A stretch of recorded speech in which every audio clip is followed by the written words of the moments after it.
साधु भगवा वस्त्र पहन करके एक तालिबानी फरमान जारी कर रहा है। हिंदू लोगों को सोचना चाहिए। आप अपने साधुओं को समझाओ कि वो साधु क्या हत्यारे बनवाते कही है, किसी गुरु ने कही है।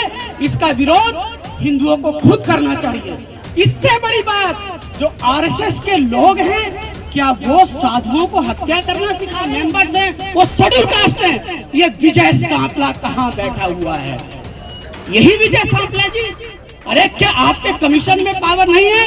क्या आपने यूपी के डीजीपी को पत्र लिखा कि भाई एक साधु हत्या की बात कैसे कर रहा है? और अगर एससी कमीशन एक नेता की हत्या का संज्ञान नहीं ले सकता तो शायद वो सड़क पर मरने वाले किसी समाज की स्थापना होती है। इस देश के लोग जो कह रहे हैं कि हमने कहा राम को नहीं पूजेंगे, कृष्ण को नहीं पूजेंगे, गौरी को नहीं पूजेंगे, गणेश को नहीं पूजेंगे, इस पूरी बात को एक शब्द के अंदर हमारे दयानंद सरस्वती जी ने कहा कि हम मूर्ति पूजा नहीं करेंगे। ये आर्य समाज की पहली प्रतिज्ञा है या नहीं है? 22 प्रतिज्ञाओं की समस्या पुजारी का विरोध है। हम उस प्रतिज्ञा में कहते हैं कि हमारा कोई संस्कार ब्राह्मणों के द्वारा नहीं होगा। अम्बेडकरवादी क्षत्रिय हैं, अम्बेडकरवादी वैश्य हैं, अम्बेडकरवादी शूद्र हैं और अम्बेडकरवादी पंच वाल्मीकि के राम को लेकर के चल रहे हैं, क्योंकि वो एक मर्यादा पुरुष नहीं थे बल्कि वो परिस्थितियों के शिकार थे। कौन व्यक्ति जंगल में जा? ऐसा है, मैं कहां से शुरू करूं और कहां से नहीं करूं, एक समस्या है। और वो समस्या ये है कि भारत के अंदर मूर्ति पूजा का विरोध की शुरुआत किसने करी और कब करी? ऐसा नहीं है कि ये मूर्ति पूजा का विरोध 14 अक्टूबर 1956 को नागपुर की भूमि में हुआ। उससे पहले मूर्ति पूजा का विरोध तब हुआ जब आर्य समाज की स्थापना होती है। इस देश के लोग जो कह रहे हैं कि हमने कहा राम को नहीं पूजेंगे, कृष्ण को नहीं पूजेंगे, गौरी को नहीं पूजेंगे, गणेश को नहीं पूजेंगे, इस पूरी बात को एक शब्द के अंदर हमारे दयानंद सरस्वती जी ने कहा कि हम मूर्ति पूजा नहीं करेंगे। ये आर्य समाज की पहली प्रतिज्ञा है या नहीं है? अब आती है अगली बात। बाबा साहेब का आर्य समाज के साथ बड़ा सद्भाव था। बाबा साहेब पाली का अध्ययन करते थे और बाबा साहब के पास एक व्यक्ति आते थे जिनका नाम था ईश्वर चंद मेदार्थी। ये जो मेदार्थी साहब थे ये कानपुर के रहने वाले थे और दीक्षा भूमि के अंदर उपस्थित थे। अब सवाल उठता है कि जब हमने कह दिया कि हम मूर्ति पूजा नहीं करेंगे तो हमें बुद्ध को पूजना है, हमें बुद्ध को मानना है, और हम जो बुद्ध को मानते हैं उसी बुद्ध से बुद्ध परस्ती बना है। आप बुद्ध परस्ती को समझते हैं? इस देश के अंदर एक बात कही जाती है बुद्ध परस्ती। बुद्ध का मतलब मूर्ति नहीं होता है, बुद्ध का पर्यायवाची बुद्ध बना और बुद्ध का पर्यायवाची बुद्ध बना। इसीलिए नागपुर की दीक्षा भूमि के अंदर ये प्रतिज्ञाएं ली गई कि हम इन देवी देवताओं को नहीं पूजेंगे। अब आती है इसके साथ ऐतिहासिकता की बात। जो लोग ये कह रहे हैं कि हमने राम की मूर्ति की पूजा का विरोध किया है, ये जो साधु लोग अयोध्या के अंदर बैठ करके कह रहे हैं, उनसे पूछो कि आपने कपड़ा किस रंग का पहना है? ये भगवा रंग जो है किस रंग को कहते हैं? आप इसको भगवा को अगर इंग्लिश में ट्रांसलेट करेंगे तो क्या बनेगा? क्या केसरिया बनेगा? क्या लाल बनेगा? अरे भगवा रंग तो खुद भगवान बुद्ध के नाम से उत्पन्न हुआ है। और एक साधु भगवान बुद्ध के वस्त्र को पहन करके कहता है कि इसकी गर्दन काटनी चाहिए। यह हिंदूइज्म का आतंकवाद है, इससे हमें प्रॉब्लम नहीं है, लेकिन इससे जो हमारा सांस्कृतिक भारत की विरासत है, ये पहली बार है कि कोई साधु भगवा वस्त्र पहन करके एक तालिबानी फरमान जारी कर रहा है। हिंदू लोगों को सोचना चाहिए। आप अपने साधुओं को समझाओ कि वो साधु क्या हत्यारे बनना चाहते हैं? इससे पहले क्या किसी साधु ने ऐसी बातें कही है? किसी गुरु ने कही है? इसका विरोध हिंदुओं को खुद करना चाहिए। इससे बड़ी बात, जो आरएसएस के लोग हैं, क्या वो साधुओं को हत्या करना सिखा रहे हैं? अरे आरएसएस तो संस्कृति की बात करना चाहती है। आपके नाम में संघ जुड़ा है और ये संघ कहां से उठा गए? क्या ये संघ आपने वेदों से निकाला? उसका वस्त्र भगवा नहीं होता, केसरिया नहीं होता, लेकिन भगवान बुद्ध के भगवा वस्त्र को जब तक आपने राम को स्टेज पर नहीं बैठाया तब तक राम भी श्रेष्ठ नहीं बना। समझ सकते हैं आप लोग? क्या राम एक राजा होकर के भगवा पहनते होंगे? लेकिन नहीं, ये भगवा वस्त्र पूजनीय है। इसलिए मैं कहना चाहूंगा कि जो साधु समाज के लोग हैं वो लोग आतंकवादी बन रहे हैं और ये किसी भी साधु का आतंकवादी बनना गलत है। मैं यही बात कहूंगा कि जो हमारे उत्तर प्रदेश के मुख्यमंत्री हैं, मैं जब भी कहीं जाता हूं लोग मेरे भगवा को देखते हैं, कहते भंते जी आप क्या कहते हैं, योगी हो। अरे दूसरा योगी हत्या की बात कर रहा है, एक योगी मुख्यमंत्री है। एक साधु को इसके ऊपर क्या कहते हैं, संज्ञान लेकर के केस रजिस्टर्ड होना चाहिए। उससे अगली बात आती है, हमारे लोग कानून की बात नहीं करते हैं। अगर किसी के ऊपर एट्रोसिटीज होती है, किसी दलित नेता के हत्या की बात की जाती है, तो सबसे पहले संज्ञान एससी कमीशन को लेना चाहिए। एससी कमीशन के जो मेंबर्स हैं वो शेड्यूल कास्ट हैं। ये विजय सांपला कहाँ बैठा हुआ है? यही विजय सांपला जी। अरे क्या आपके कमीशन में पावर नहीं है? क्या आपने यूपी के डीजीपी को पत्र लिखा कि भाई एक साधु हत्या की बात कैसे कर रहा है? और अगर एससी कमीशन एक नेता की हत्या का संज्ञान नहीं ले सकता तो शायद वो सड़क पर मरने वाले किसी शेड्यूल कास्ट की हत्या का भी संज्ञान नहीं ले सकता है। अगर आप लोग परिवर्तन चाहते हो तो आप लोगों को अपनी पार्लियामेंट के अंदर, अपने जो असेंबली है उसके अंदर और अपने मंदिरों के अंदर बैठे हुए जो साधु लोग हैं या जो नेता लोग हैं उनके अंदर एक जागृति पैदा करनी होगी। मैं ये नहीं कहता हूँ वो लोग गुलाम हैं, हाँ मैं ये जरूर कहता हूँ कि वो लोग मजबूर हैं, वो लोग नौकरी कर रहे हैं उस पार्टियों में। और ये जो नौकरी करने वाले लोग हैं अपने बीवी बच्चों की सोचते हैं। लेकिन मैं राजेंद्र पाल गौतम जी की दाद देता हूँ कि इन्होंने मंत्री पद को त्याग दिया बाबा साहेब के उस आंदोलन के लिए जो हमारा अधिकार था। अगली बात आती है कि हमारे लोग कहते हम बौद्ध बन रहे हैं। अरे भाई हम हिंदू बने कब? हिंदू कब बने आप लोग? कब थे हिंदू आप लोग? आप लोग पढ़िए पहले। बाबा साहेब 1932 में कहते हैं कि I was born as a Hindu but I will not die as a Hindu. In the same year when Baba Saheb is reaching round table conference, वहां पर एक सज्जन थे जिनका नाम था रट्टमलई श्रीनिवासन। रट्टमलई श्रीनिवासन के जो जीजा थे उनका नाम था पंडित अयोध्यादास। पंडित अयोध्यादास ने डरबन के अंदर South Indian Buddhist association of Sakyas करके एक सोसाइटी बनाई थी जिसका हेडक्वार्टर था वो पेरम्बूर चेन्नई में हुआ करता था। एक ऑफिस मांडले में था, एक कोलार गोल्ड फील्ड में था, एक जाफना में था। 1914 के अंदर पहली कोलार गोल्ड फील्ड के अंदर एक सेमिनार होता है जहाँ पे 14 कहते हैं हम तो हिंदू कभी थे ही नहीं, हम तो बुद्धिस्ट है। अरे इस देश के अंदर हम हिंदू 1860 की सेंसस में बने, उससे पहले इस देश का कोई आदमी हिंदू नहीं था।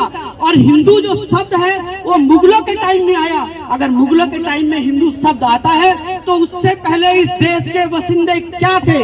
ये जो इस देश के लोग हैं जो खुद को ब्राह्मण कहते हैं, अरे तुम्हारा धर्म क्या था? जरा आप अपने इतिहास में जाकर के देखो, अपने इतिहास के अंदर पूछो कि आप क्या थे। अगर आप सनातन कहते हो तो सनातन की पूजा पद्धति क्या थी?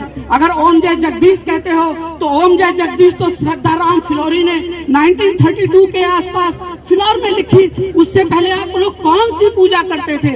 ये सवाल आपको पूछना होगा। हम बौद्ध नहीं बन रहे, हम बौद्ध थे, बौद्ध हैं और बौद्ध रहेंगे। हम तो अपने समाज के अंदर जो ये गलत मूर्तियां आ गई हैं, मैं गलत मूर्तियां कहता हूं, मेरे ऊपर केस करो, अपने स्कॉलर्स को बुलाओ। भारत के अंदर राम की मूर्ति कब मिलना शुरू हुई? किस सेंचुरी से मिलना शुरू हुई? call your archaeologists and let them say it is coming in 9th century, 10th century, 12th century. अगर नहीं थी राम की मूर्ति, अगर 9वीं शताब्दी के बाद आती है, 10वीं के बाद आती है, तो उससे पहले हम किसको पूछते थे? ये विषय है जो देश के सभी लोगों को खोजना पड़ेगा। 22 प्रतिज्ञाओं की समस्या मैं आपको बताता हूँ। 22 प्रतिज्ञाओं की समस्या मूर्ति का विरोध नहीं है, 22 प्रतिज्ञाओं की समस्या पुजारी का विरोध है। हम उस प्रतिज्ञा में कहते हैं कि हमारा कोई संस्कार ब्राह्मणों के द्वारा नहीं होगा। इस एक सिंगल स्ट्रोक से आपने करोड़ों हजारों करोड़ रुपए का बिजनेस खत्म कर दिया। किसका बिजनेस खत्म कर दिया?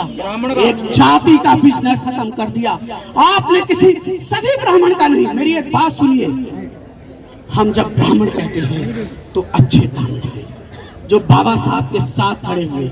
हम जब ब्राह्मण कहते हैं ऐसे ब्राह्मण हैं जिनके बाप दादाओं ने कभी मंदिर में पूजा नहीं करी, बड़े सेकुलर लोग हैं, वो भिक्षुओं को बुलाते हैं, भोजन दान देते हैं, बुद्ध की पूजा करते हैं।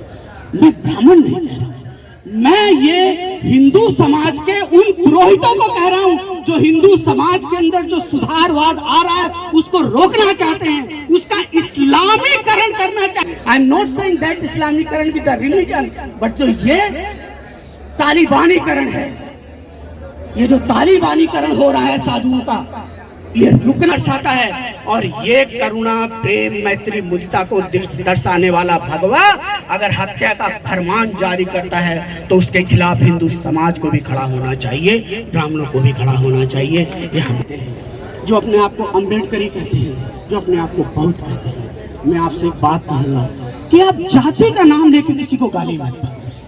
जब कोई हमें जाति का नाम लेके गाली कहता है तो हमको दुख होता है ना।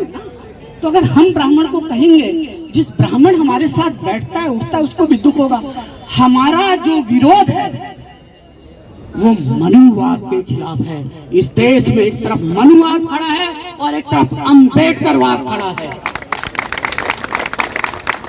अम्बेडकरवादी ब्राह्मण हैं, अम्बेडकरवादी क्षत्रिय हैं, अम्बेडकरवादी वैश्य हैं, अम्बेडकरवादी शूद्र हैं और अम्बेडकरवादी पंचम है। ये जो शेड्यूल कास्ट लोग अपने आप को शूद्र सोचते हो, अछूत, आप लोग शूद्र नहीं हो, ये आप मान लीजिए। पढ़िए इन शास्त्रों को।